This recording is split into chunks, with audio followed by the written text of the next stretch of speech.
छूटेगा न वह प्राणी, चाहे आंधी आए या पानी। चल पड़ेगी वह नाव इठलाती हुई, जिसका माझी हो खुद शीश का दानी। बोलो शीश के दानी की जय। जय श्री श्याम, हारे के सहारे की जय। हमारे खाटू वाले इतने दयालु है, इतने कृपालु है, इतने ममता में हैं कि जो भी भक्त उनकी भक्ति की बारिश में भीग जाता है, तब उन पर भी लखदातार की साक्षात कृपा ही कृपा बरसती है।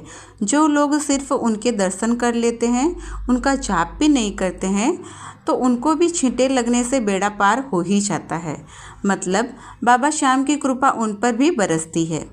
वैसे तो हमारे श्याम बाबा की कृपा सभी पर समान रूप से बरसती है, पर कुछ लोग ऐसे होते हैं जो अपने शुद्ध हृदय और प्रेम भावना से बाबा श्याम जी को इस कदर रिझा लेते हैं, इस कदर प्रसन्न कर लेते हैं कि उन्हें प्रत्यक्ष दर्शन भी मिल जाते हैं। जो बाबा श्याम के प्यार में पागल होता है, जो 24 घंटे बाबा श्याम का नाम जपता रहता है, तब उनको भी मजबूर होकर आना ही पड़ता है अपने भक्त से मिलने के लिए।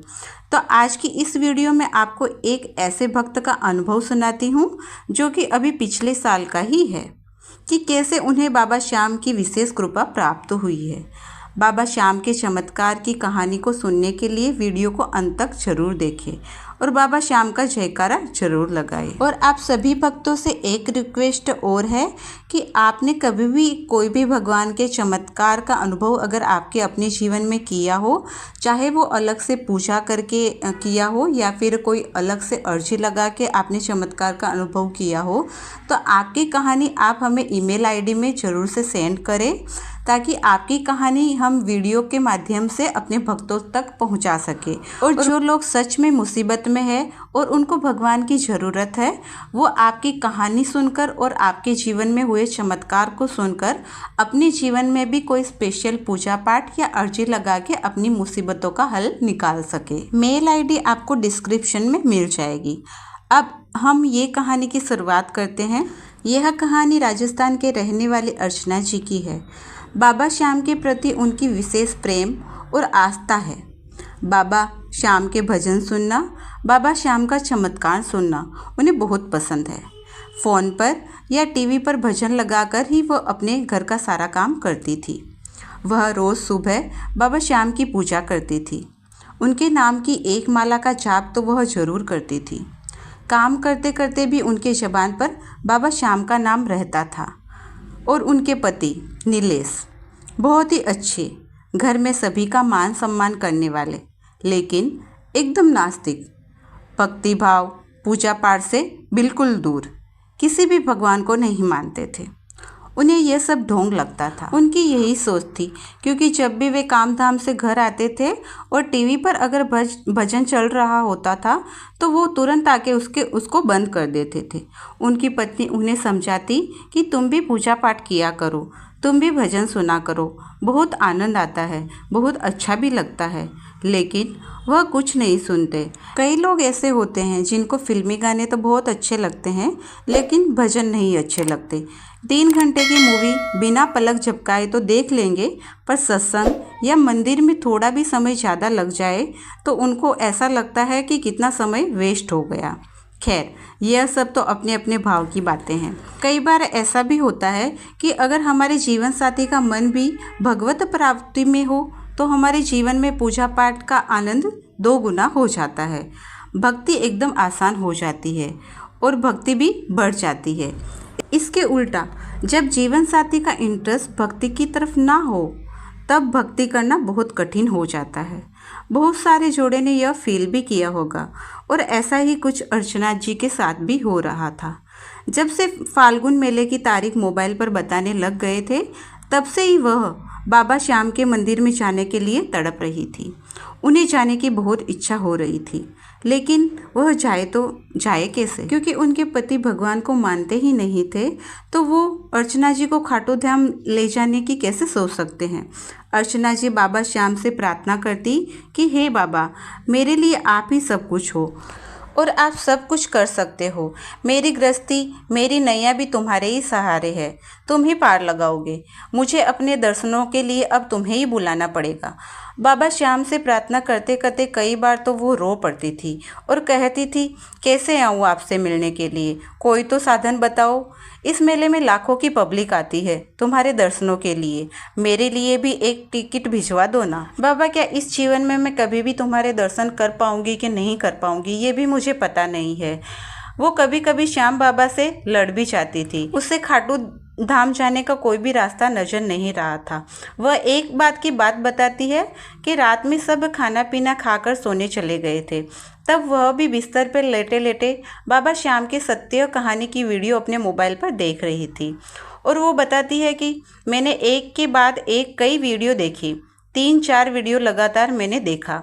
और तभी उनके पति ने कहा कि यह क्या सच में होता है। तब अर्चना जी कहने लगी कि अगर उन पर विश्वास करो, उन पर अपना भाव बनाओ, तब चमत्कार तो वह करते ही हैं। अर्चना जी के पति को भी चमत्कार की वीडियो देखने में इंटरेस्ट आने लगा। उस समय क्या मैजिक हुआ, समय अपने आप कैसे बदल गया। बाबा श्याम ने क्या ही किया कि उन्होंने अर्चना जी की प्रार्थना सुन ली। अर्चना जी के मन की इच्छा को उन्होंने पूरा कर दिया। और यह ना जाने कैसे हुआ कि अर्चना जी के पति खुद चमत्कार की सत्य कहानी की वीडियो देखने लगे। अब उन्हें भी यह सत्य घटना की वीडियो बहुत अच्छी लगती थी। उसके बाद तो अर्चना जी के पति को प्रेम और दीवानगी का ऐसा चस्का लगा कि वह खाटू श्याम मंदिर जाने को तैयार हो गए। उन्होंने टिकट भी करवा लिया। उन्होंने कहा कि अर्चना, सबके साथ बाबा इतना चमत्कार कर रहे हैं तो मेरा भी तो काम धंधा अच्छा नहीं चल रहा है, तो चलो एक बार दर्शन कर लेते हैं, चलते हैं, एक बार देखते हैं कि क्या खाटू नरेश सच में चमत्कार करते हैं। अब अर्चना जी के पति ने तो बाबा को चैलेंज ही कर दिया, मेरे खाटू वाले ऐसे ही हैं, कोई भी एक बार उनका नाम ले ले तो वो उसको अपना दीवाना बना ही लेते हैं। कई बार ऐसा होता है ना कि किसी चीज़ को हम बोल रहे होते हैं, सोच रहे होते हैं, तो बाबा श्याम मिनटों में उसको पूरा कर देते हैं। अब तो अर्चना जी की खुशी का ठिकाना ही नहीं था। होता भी क्यों, बाबा श्याम का बुलावा जो आ गया था। बाबा श्याम ने उनके लिए टिकट भेज दिया था। भाई, तब तो अपने पति और उनके 8 साल की बेटी तीनों चले गए दर्शन करने। वो लोग रिंगस में उतरे। रिंगस में उन्होंने देखा कि सभी लोग निशान लेकर बाबा के दरबार में जा रहे हैं। तब अर्चना जी के मन में भी हुआ कि क्यों ना मैं भी बाबा के लिए निशान लेके चलूं। उन्होंने अपने पति से पूछा कि हम भी श्याम बाबा का निशान ले लेते हैं। उन्होंने वीडियो में देखा ही था कि निशान कैसे उठाते हैं, कैसे निशान की पूजा करते हैं। तब उनके पति ने कहा, ठीक है, ले लो। तब निशान ले लिया और यात्रा करने लगे।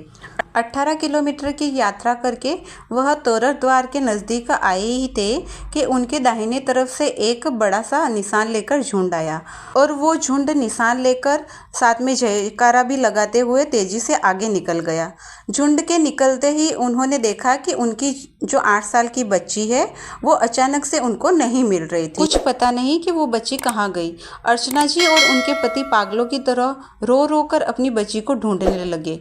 बाबा श्याम के मंदिर में इतनी भीड़ थी, इतना श्याम नाम के नारे लग रहे थे कि वह चिल्ला चिल्ला कर अपनी बच्ची को पुकार रहे थे, लेकिन कोई आवाज़ सुनाई नहीं दे रही थी। वो रोए जा रहे थे।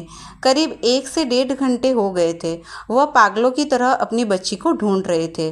तब अर्चना जी बाबा श्याम से गुहार लगाने लगी कि बाबा श्याम, मेरी लाज रखना, मेरी बच्ची मुझे वापस दे दो। बाबा श्याम, मैं तो कहीं की नहीं रहूँगी, मेरे घर वाले और पति मुझे जीने नहीं देंगे। बाबा, मेरी गोद में मेरी बच्ची को डाल दो। बाबा, मुझे तुमसे कुछ भी नहीं चाहिए। बाबा, बस मेरी बच्ची मुझे वापस कर दो। वह बिलक बिलक कर रोने लगी। तब एक पंडित के भेष में उनके पास एक बुजुर्ग आए और बोले, तुम क्यों रो रही हो। तब वह कहने लगी कि बाबा, मेरी बच्ची नहीं मिल रही है। उसने बाबा को सारी बात बताई। झुंड के साथ ही बच्ची गायब हो गई। तो वह बाबा कहने लगे कि बाबा श्याम के दरबार से कोई भी खाली हाथ नहीं लौटता है। बेटा, तू रो मत, मंदिर के अंदर देखो, क्या पता झुंड के साथ वह भी वहाँ चली गई होगी। तब वह कहने लगी कि चलो, मैं तुम्हारे साथ चलता हूँ, तुम घबराओ मत, मैं इसी मंदिर में रहता हूँ, यहाँ का पंडित हूँ। वो बोले कि तुम मेरे साथ चलो। तब वह और उनके पति उनके साथ चले गए। तब अर्चना जी बताती है कि वह रेलिंग के बगल से जो रास्ता जाता है वहाँ से होते हुए वो पंडित जी हमको मंदिर के पास लेके जाते हैं। पंडित जी आगे आगे जा रहे होते हैं, हम दोनों उनके पीछे पीछे चलते जाते हैं। जैसे ही वो मंदिर के पास पहुँचते हैं तब दूर से ही हमारी बेटी बाबा के मंदिर के चौखट के पास बैठी हुई थी जहाँ पंडित जी बैठे थे। तब अर्चना जी और उनके पति दौड़कर अपनी बच्ची को गले से लगा लेते हैं। वो लोग बहुत रोते हैं। तब पंडित जी ने कहा कि आपकी बेटी है? तो वो कहने लगे कि हाँ पंडित जी, ये मेरी बेटी है। पंडित जी कहने लगे कि एक झुंड यहाँ पर आकर दर्शन करके जाने लगा तो यह बच्ची यहीं पर रो रही थी। तब इससे मैंने पूछा कि क्यों रो रही हो? तब यह कहने लगी कि मेरे मम्मी पापा नहीं मिल रहे हैं। तब वो कहने लगे कि मैंने इसे अपने ही पास यहाँ पर बिठा लिया, मैंने सोचा और यह कहीं भीड़ में खो जाए। उन दोनों ने पंडित जी का बहुत बहुत धन्यवाद किया और जो पंडित जी उनको यहाँ तक लेके आए थे उनका धन्यवाद करने के लिए वो जब पीछे मुड़े तो उनको वो पंडित जी कहीं पे भी नहीं मिले। तब उन्होंने कहा कि यहाँ पे भी तीसरा पंडित भी है जो कि यहाँ तक हमको लेके आए हैं। तब वो पंडित ने कहा कि आपको ज़रूर से कोई भ्रम हुआ है, यहाँ पे हम 2 ही पंडित हैं, तीसरा कोई भी पंडित नहीं है। ये सुनते ही अर्चना जी के पति के रोंगटे खड़े हो गए थे। अब तो उनके पति ने अपनी आंखों के सामने चमत्कार देख लिया था। तब से उनको बाबा श्याम के चमत्कार पर यकीन हो गया और अब वह बाबा श्याम के रंग में रंग गए हैं। अब उनका काम धंधा भी बहुत अच्छे से चलने लग गया है। उसके बाद से ना जाने कितनी बार वह बाबा श्याम के मंदिर पहुंचकर दर्शन भी करते हैं। बाबा श्याम के चमत्कार का अंदाज़ा कोई नहीं लगा सकता। वह कब क्या करते हैं, कैसे करते हैं, किसी को कुछ पता नहीं चलता और बाद में व्यक्ति को चमत्कार का अनुभव होता है। तो यह सत्य घटना यहीं पर समाप्त होती है। वीडियो पसंद आए तो वीडियो को लाइक करें और आपके अपने चैनल भक्ति वाइब्स को सब्सक्राइब जरूर करें। कमेंट बॉक्स में बाबा श्याम का जयकारा जरूर लगाएं। जय श्री श्याम जरूर लिखें। हारे के सहारे की जय हो।